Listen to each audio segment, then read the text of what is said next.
বিসমিল্লাহির রহমানির রহিম। বিসমিল্লাহির রহমানির রহিম। আমি এই বিবাহে উকিল নিযুক্ত হইয়া আমার ওকালতিতে ঢাকা জেলার ধলপুর নিবাসী পিতা জনাব মোহাম্মদ নিজামুদ্দিন,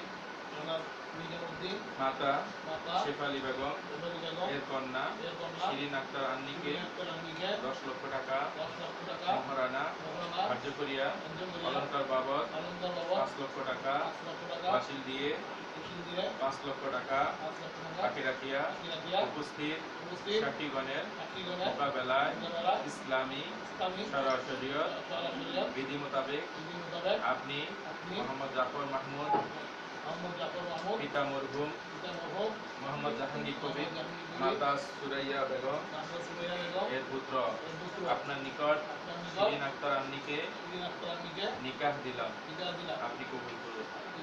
তারপর বলা আউযু বিল্লাহি মিনাশ শাইতানির রাজীম। বিসমিল্লাহির রহমানির রহিম। আলহামদুলিল্লাহ আলহামদুলিল্লাহ আলহামদুলিল্লাহ। আমি শিরিন আক্তার আন্নিকে আমার স্ত্রী হিসেবে কবুল করিলাম। আস্তাগফিরুল্লাহ রাব্বি মিন কুল্লি